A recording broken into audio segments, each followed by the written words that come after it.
Bonjour, vous êtes dirigeant, vous avancez, vous tenez votre cap, mais parfois à quel prix?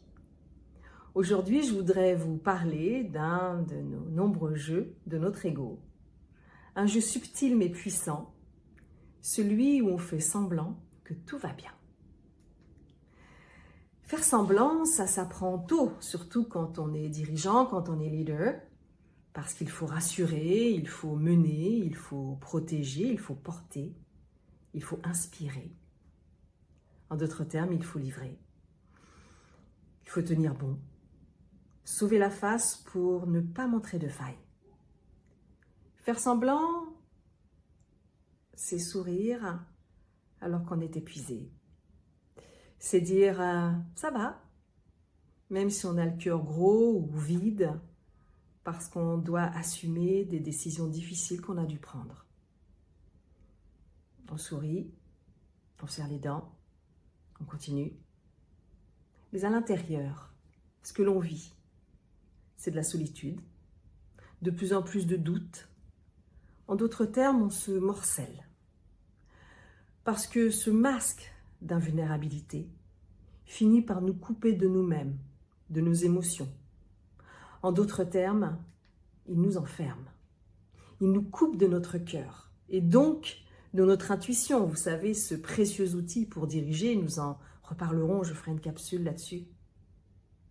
Moi aussi, en tant que dirigeante, j'ai souvent fait semblant que tout allait bien.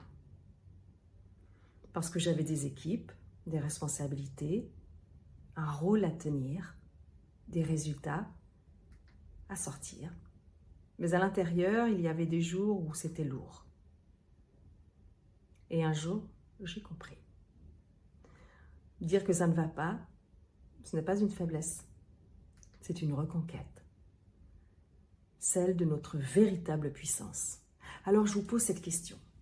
Si aujourd'hui vous retiriez juste un petit peu, un petit morceau de ce masque, et si vous osiez dire à quelqu'un de confiance, là en ce moment c'est difficile, que se passerait-il? L'authenticité, c'est un acte de courage.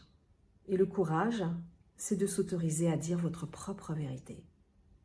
C'est une des portes d'entrée vers une véritable puissance. Je suis Sylviane Rochuerta.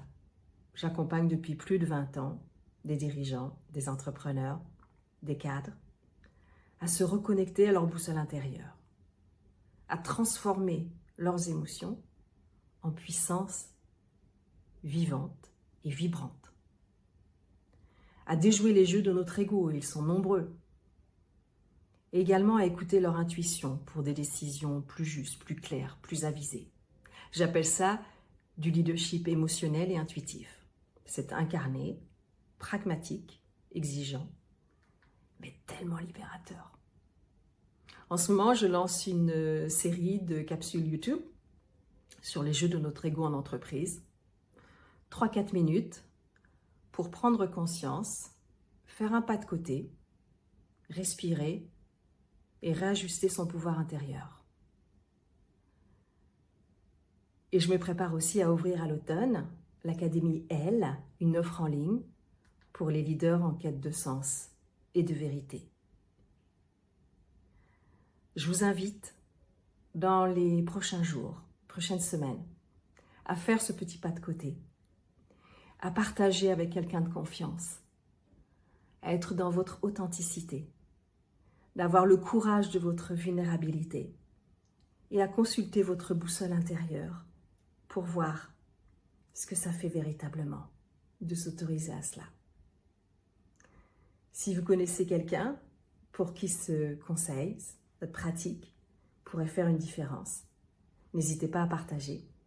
Je vais revenir avec d'autres capsules, d'autres sujets et j'ai hâte de vous parler à nouveau. À très bientôt.